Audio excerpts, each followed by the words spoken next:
Eh bien, ça nous amène évidemment à Politique 2012 avec Christophe Jacubizine. Christophe, bonjour. Bonjour, tous mes voeux. Eh bien, voilà, elle veut partager, ainsi qu'à vous, bien évidemment, fidèle de première édition. Nouvelle posture pour le président de la République cette année. Faire l'autruche. Vous commencez fort.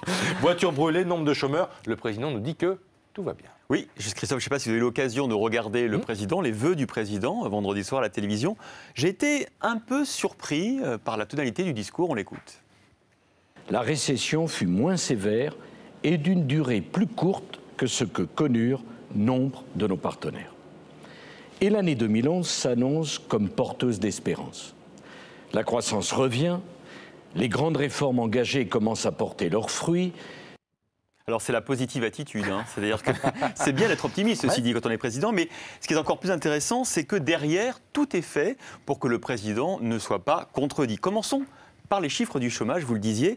Vous savez que les chiffres du chômage, en principe, sont publiés le dernier jeudi du mois. En principe, ça aurait dû être publié le 30 décembre. Mais non, cette année, c'est le Père Noël qui a apporté les chiffres du chômage le 24 décembre au soir, soit 6 jours plus tôt que normalement. Pourquoi le soir de Noël ? Vous le voyez, 4 millions de chômeurs. C'est un record. On a 1 million de chômeurs en plus depuis mars 2008, donc depuis moins de 2 ans. Ce sont les chômeurs à temps plein ou à temps réduit, c'est-à-dire les gens qui sont en activité partielle et qui n'arrivent pas à trouver un temps plein.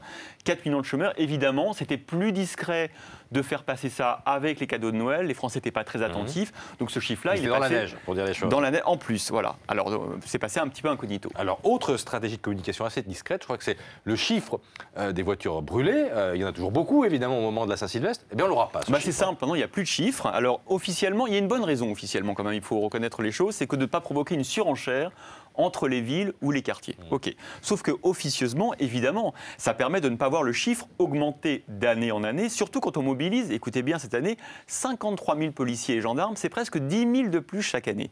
Alors, cette nuit de la Saint-Sylvestre, comment a-t-elle été ?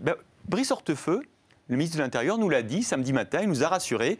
La nuit du réveillon s'est déroulée sans qu'aucun incident majeur n'ait été signalé sur l'ensemble du territoire national, effectivement. Circuler, il n'y a rien à voir, c'est l'affiche qu'on a retenue.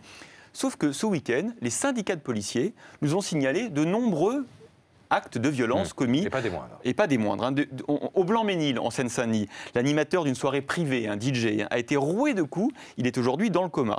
À Paris, une jeune femme russe a été enlevée, violée et abandonnée ensuite dans l'Essonne. Une Danoise aussi est morte, renversée par une voiture. Et à Rennes, un jeune homme a été hospitalisé dans un état critique après avoir reçu un coup de couteau à la suite d'une mauvaise rencontre dans la rue. Vous voyez, un bilan, on pourrait donner d'autres exemples, mais officiellement, on vous l'a dit, la politique du gouvernement aujourd'hui, c'est de nous dire que tout va très bien. Madame la Marquise, exactement. Tout va très bien. Normalement, Monsieur le Président, on aurait dû entendre la musique. Voilà, je peux le faire, si vous voulez. Tout va très bien, tout va très bien. Voilà, on vous déterminez légèrement, c'est plutôt compliqué. Commencer légèrement, c'est compliqué, mais c'est dit. Merci beaucoup, Christophe. Merci.